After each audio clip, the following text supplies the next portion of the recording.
behind the token, right? And then we'll get into how it's mined and everything. So the value behind it is, one, we're going to have, well, we're not going to force the insurance companies and fleet management to buy our token to access the data, but we will give them an incentive to use our token. For example, if we're going to offer $10 a month per user, per tool, the data per tool, right, which is per driver essentially, we would offer, if you use our token, emerge token, it'll be $9. So we're going to add an incentive for using our token to access the data, and they're gonna want that. But more importantly, they're going to want to buy the tokens early, and I'm creating that demand for it, because as our token increases value eventually, and again, I'm not going to speculate anything. We're not on exchanges yet, but if you guys can imagine, when the token appreciates, right? The insurance companies that bought a lot of it early and the fleet managements that use our power tool to protect their drivers buy in early, their cost is going to be very low. For example, right now we're starting out at 3.2 cents each, right?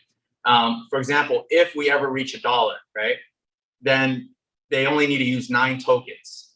Now, 9 tokens today would be 27 cents per month to access that data. So that's a reason in creating demand for people who are going to use this data to acquire the token, number one. Number two, we're going to have a peer-to-peer, we're going to develop peer-to-peer transactions with it. How? We constantly get feedback from the community of truck drivers and fleets that we sell products to, right? So it would, and we're also in talks with 2 of the largest truck stops, which is Love and TA. And I think Petra is also, going to be in touch with us. But I think there's so many ways of creating ways that we can use and make the value of our token function from peer-to-peer transactions, right? I don't want to give a lot of that away.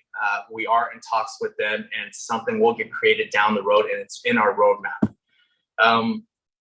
Future, we're going to create a game app as well. So most of the truck drivers have about an hour a day in breaks, or while if they get to their site early, the dock of the distribution center is still has a trailer there. They got to wait till it moves out before they go in, or just breaks in general, right? They're either spending the time on IG, Facebook, or other gaming apps. So we're getting feedback from a lot of drivers on what type of game we should create. Obviously, a competitive type of gaming app, where it's also linked to the wallet where they can wage tokens. So another fun application for them. But another important thing is we're going to have more use cases. It's going to be in development. We don't want to be one of those companies that first come out and say, we're going to do this, that, and not deliver, right?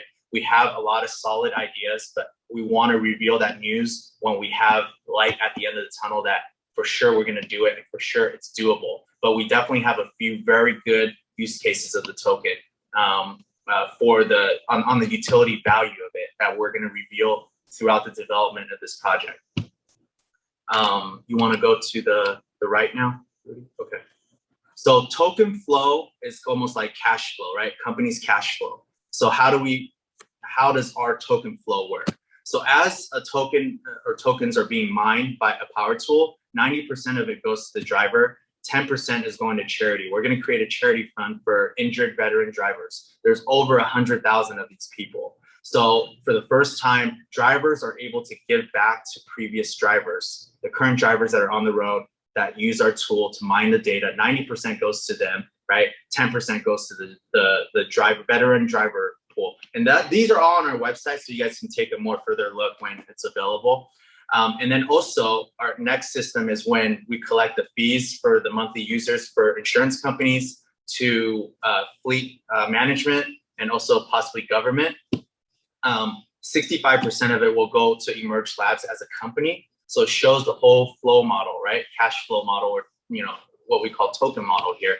25% goes to the mining pool, which rewards all the drivers, because without them using the tool, we wouldn't have this data. And 10% goes to, again, 10% of that goes to the injured veteran driver fund. So we have a charity model as well. And a lot of companies do like that. Okay, so Okay, so where do you want to get to? What other image? You want to go tokenomics, or Yeah, do you want to open it up for Q&A at this point, or what do you want to do?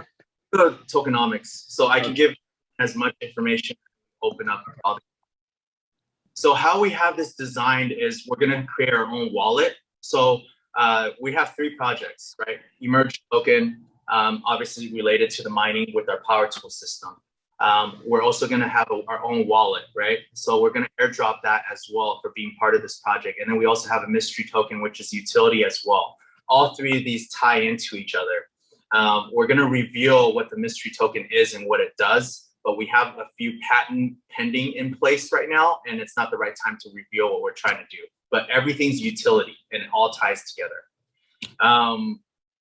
So I guess one of the key things to and I hope I explained enough, and maybe the Q&A will open up other questions about this. But for the first time, we're bringing a ergonomic mining solution. Ergonomic because for currently people are cranking manually, and we're providing a mobile power tool solution. So it's ergonomic. It's green. I think green is a big topic right now, green mining. And we're able to provide that because we have a rechargeable battery operated. Also, it's job performing. Our mining process is someone using it to perform a job, perform a task, versus other mining solutions right now, which is just server or rig based. And also the value, it's collecting data that goes onto the blockchain that we need from the tool as it mines. And then I think problem solving, it's the only mining solution that solves a problem, eliminating injuries in the most vital industry. So those key 5 factors, I want everyone to know what, to take all this information, why we're doing this project, those 5 key factors. I think we can. Yeah.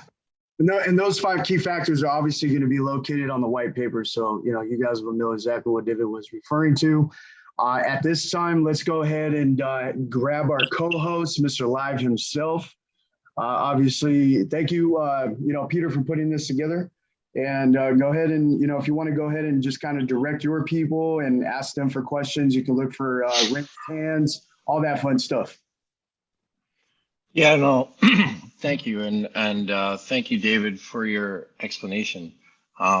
If I were to possibly ask a few questions of you, first and foremost, is there a tech deck that is being put together, a type of PDF presentation so that people can be able to understand a little bit better about the flow? Is that something that is being put together? Yeah, we have a tech paper that our full stack developer, Alex, is doing. The reason it's taking a little longer, he has everything laid out. And even though we have patents on both sides, but some of the algorithms can apply to other things that we're doing, and we don't want to share some of that. So we want to give, remove some of the proprietary, and then enough for people to understand everything. So we will have a tech paper out. Okay, great. Yeah, not so much concerned about like a tech like white paper, more like a PDF kind of slide 1, slide 2, slide 3, slide 4.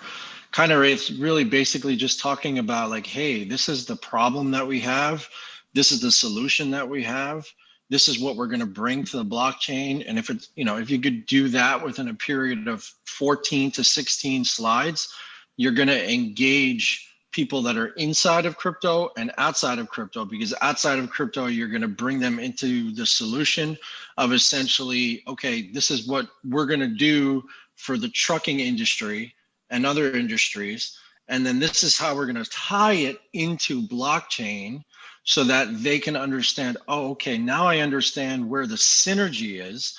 And then that'll give a better flow, and it'll honestly take a lot of pressure off of you as the CEO of the company and allow you to kind of just say, hey, here it is, this is what it is. And then you can just do your quick Q&A and everybody will just be good to go.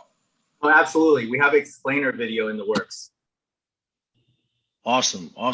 So that sounds really good. And as Rudy was saying earlier, so we don't know exactly what time on August 8th that will start seed round 1, correct?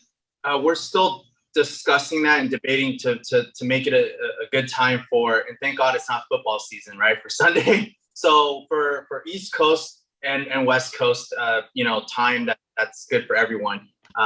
We will have that probably end of the day, decide which is the most efficient time for it. Because we're doing a very small race.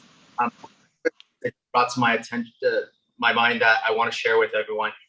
We have 5 capital groups that we're in talk with, but we haven't ever secured anything because we don't want to finalize everything until we have until we have a finished product, because then we have better negotiating terms with them. Right now, with one of them, they would, and they're tied to Bitmain. I can't talk about who they are. I have an NDA with them too.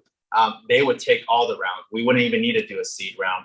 But the main reason is the other terms was not so great, on the other side, on the corporate management side.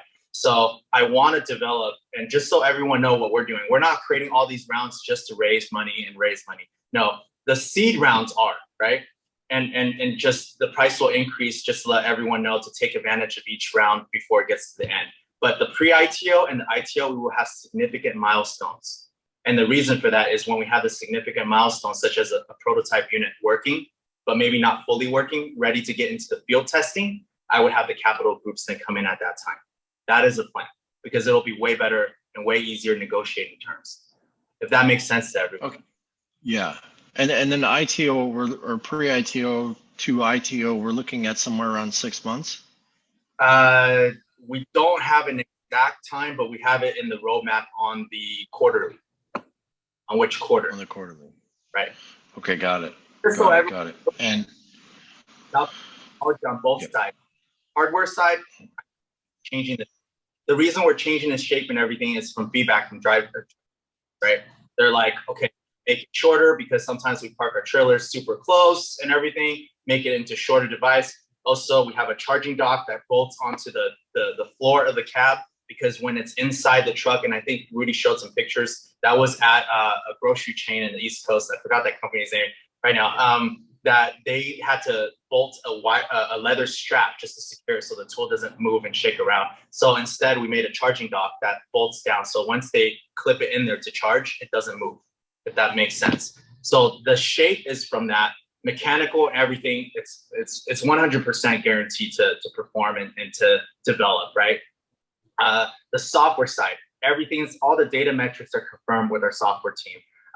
From the blockchain side, developing the API, algorithm, everything is confirmed by our lead developer, Alex, full stack developer. So this product will be around, will get developed, and will come into fruition. It's not a matter of if, it's a matter of when.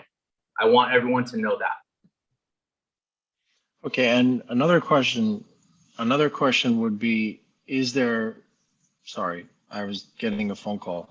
Another question would be, is there any kind of burn mechanism that is being put in place for the tokens themselves?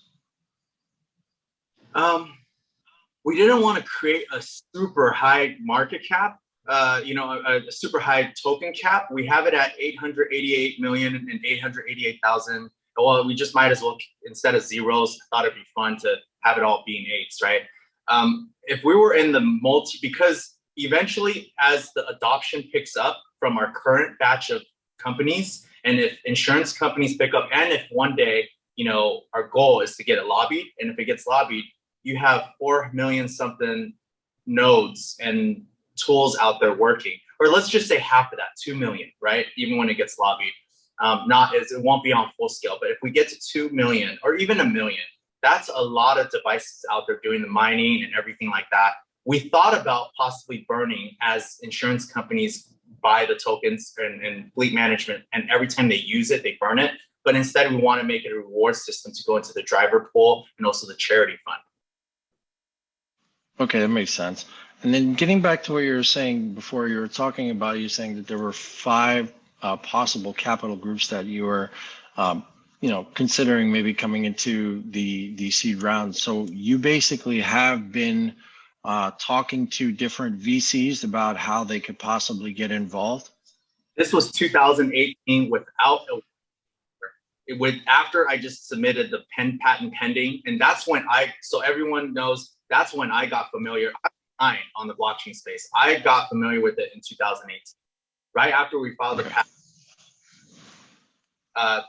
Go on the cloud and just be, we can be on the data system, partner with what I was thinking is partner with a software data management CRM company and provide data just the regular way and offer fee and just keep it all within UltraLift, right? But then I had other friends in the blockchain space, and then one of them invited me to an event held at UCLA. So I met one of the capital groups there. It's a pretty big one. And so I started talking about what I'm doing. Hey, how would this apply onto here? And I wasn't afraid talking about it at that point because I had a patent pending, not to everyone, but just to a few people. And one of the biggest questions they asked me is they love blockchain projects and they don't understand the trucking. A lot of these capital groups didn't. They said, what problem are you solving besides creating a token? The second greatest injury to the trucking industry, which is the most vital. If trucking were to stop, we wouldn't even be on this phone call right now. Because where are you going to get the new phone parts? It's for the phone companies to make the phone, the chairs, the building supplies, food, gas. I mean, you name it, right? So a lot of people, I never, before I got into this business, my background is product manufacturing. I know how to, that's my background, right? So before taking on this product and learning about the trucking space, I had no idea of all this, how important it is until, today. Not today, until we started selling our power tools and then getting a lot of driver engagement, understanding the market. And then when the insurance company hit, that's another way to sell our power tool solution. But the data aspect will just pretty much have all of them force their insured clients. To answer your question, I hope that answers your question. Yeah, so essentially what you're trying to do, you're creating a smart tool, right? Which is essentially the UltraLift smart tool. And this UltraLift smart tool is essentially going to take the data, derive the data, give that to insurance companies and other Fortune 50 companies around the world and say, hey, this is when a truck is going to be unloaded, semi-loaded, fully loaded, hitched, unhitched, God forbid, stolen or whatever the case may be. And they'll be able to have that data at the ready without having to really, have a third party as an interaction. So this way it's a seamless interaction instead of having somebody in the way of a middleman per se. Does that make sense? All real time. It's all real time. Right. So once a tool stops working, when it stops being used, like dropping a trailer, then it's going to get loaded immediately. And the fleet management's going to know that the trailer, the load was dropped off, instead of waiting for paperwork, waiting for, a phone call back to the dispatcher or, the old way of doing things. Everything's live and it's recorded onto the blockchain, right? That's why it's so useful. It can't be tampered with. Right now, like let's say a driver was late, he can fill, if there's still trucking firms on paperwork, right? So he could fill in that he was in on time, get it signed off. No one will really know, right? So blockchain is really the trucking industry. Some of the other things, and I think, for everyone on this call, I don't mind sharing, is we have a very strong partnership with CIE, right? And I'm going to be there next Friday. The CEO of that is going to eventually, he doesn't understand blockchain too well. A lot of people in the trucking industry, the older senior executives, don't understand it. But when he sees the tool, he says he wants to see it more. And when it's developed, he's going to be part of our advisor. And that will be huge. He said, if you have an advisor group for UltraLift, I'd gladly be on it because I love what you're doing. But for Emerge, I was trying to bring him on, He says he doesn't understand blockchain. He doesn't own any Bitcoin. He says, I don't want to tie my name to something that I don't understand. So eventually, he's going to understand. And eventually, just so part of our roadmap, I can hint away that we're going to be doing other things with them as well. And they're $1 trillion private company, CIMC, which the division is CIE. Okay.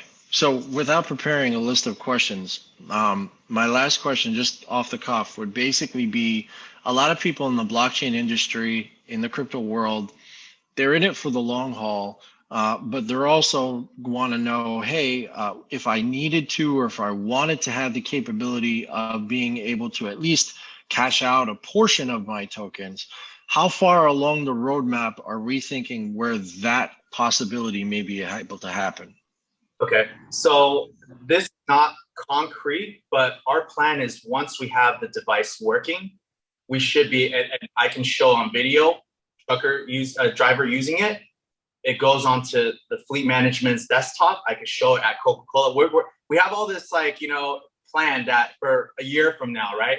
If I can show all that and token mine into a wallet, show that in recording and people can see it live while this came to fruition, I don't see how we couldn't get listed onto major exchanges at that point. But I know that I know that's further down, but I don't believe in us having swaps and what a lot of tokens are doing right now, and with the swap program, and it's almost like same thing with UltraLift. We have a valuation with our partner right now. I don't want to list it on the OTC like penny stock, right? Same thing. I may understanding. I don't understand swaps. Maybe someone can school me on it, but I don't want that to. And I've seen some projects go to nothing, right, after being on the swap program. I don't want our project because it's so great. We have real use cases. We have real customers. We're in the real world, right? And we're solving a big problem. And we have a lot of great, exciting things we're going to put onto the roadmap. I wish I could share with everyone, but I want to make sure we can do it before we release it. I don't want this video to go out in a year from now. Hey, that thing that you said didn't happen, that thing, I don't want to be that guy. But we have a lot of viable things to release. Another thing great about our project is we can constantly every month release how many new customers we got, even while we're developing the smart tool, right? Because they're still using the regular tool. Does that make sense? We're always able to do that. When we get in an exchange, and I want to watch my language carefully, I'm not going to speculate where our token will go, but we would almost have the same marketing concept as Ripple. We can tell everyone, hey, this month we have this amount of trucking companies that came on board. Real life, real world application. What kind of effect will that create for our token value? We're able to do that. That's powerful. Maybe my team can talk about, maybe mid-stage, we can go on some lower level exchanges or even get onto a bigger exchange. I don't know. But right now I'm thinking by us having a concrete project and having it become fruition and having major capital groups come in at that time, maybe they'll direct us and say, hey, get listed. And, things can change. But in the meantime, we're not sure. But we are open to that. Okay, so that brought up one last question, then I'm done. Sorry. But basically, the last question is this. So I understand that when you buy a certain amount of EMGT token, you'll also be gifted or airdropped, rather, I shouldn't say gifted, but airdropped a certain amount of for the mystery token. Now, is there also something in the works for possibly, I'm not saying definitely, but possibly in the future for people that are actually holding their EMGT token that they possibly could be rewarded for actually holding onto it even longer by given certain, gifts or airdrops or whatever the case may be as you go through? Like, for an example, I'll give you an example. So, if you're holding Ripple, like before when you were holding Ripple, they were saying, okay, well, we're going to take a snapshot now, then we're going to take a snapshot 3 months from now, and if you still have it in the exchange, you're going to get airdropped this amount of flare or whatever the case may be. But kind of like something along those lines, so that it can incentivize people for holding, because they can't, from what I understand, they can't actually mine, consumers that are buying it cannot actually mine the coin. So what is the incentive for them to actually hold onto the coin? Okay, so we're when we got to the token value, utility value part, eventually, a lot of projects are saying they're going to do peer-to-peer transactions and whatnot. We have a very solid line of things that will become peer-to-peer within trucking. But when it becomes peer-to-peer within trucking, it also will eventually become peer-to-peer in the real world, right? With regular consumers, if that makes sense. And I don't want to give it all away. Yep. Able to peer-to-peer. eventually it's going to have some value, and we're going to create things to have that value. I just don't want to give away a lot of that right now, especially it's up in the air too. There's a few conversations with certain, partners, potential partners. We're going to create that, but we will definitely have forms of peer-to-peer, and also the demand from it, just from the community of insurance companies, fleet management has demand for the token, right? And also, if you look at right now, and if everyone just Googled trucking or transportation related tokens on the blockchain projects, and last time I did my research, is 14 of them.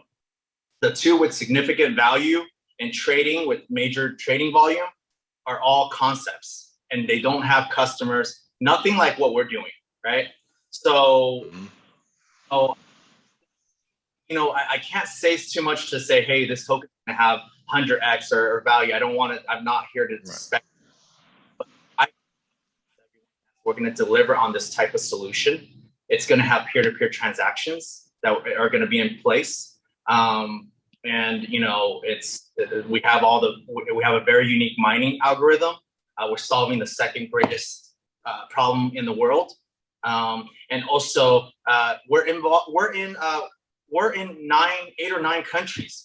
We're in US, Canada, Colombia, Dominican Republic, Mexico, New Zealand, Australia, Israel, India, and we're about to ship. And just so everyone knows, I know everyone's I know this is recorded too. I probably shouldn't say it, but the Elon with Tesla, Dogecoin, all this other stuff, right? Well, Tesla is about to buy, they're building a gigaplant in Berlin. They're about to buy 500 units for their trailers. So just so everyone know the importance of everything, even Tesla has trailers carrying axles, tires, whatever it is to build the cars, right, is delivered by trucks. They have their own fleet, right?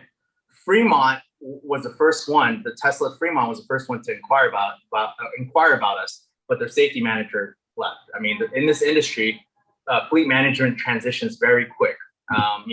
Like they can leave after a year, or it's not, there's a, I don't know the word, there's a downturn. There's a huge downturn in the trucking industry with management. So eventually, once to Berlin, I'm gonna then go to Fremont. So just to let everyone know, every brand, major brand, has a trucking fleet, and we're able to capture all that because all of them today have a manual cranking landing gear. Got it. All right, cool. Thank you, David. Oh, you're welcome. Thank you.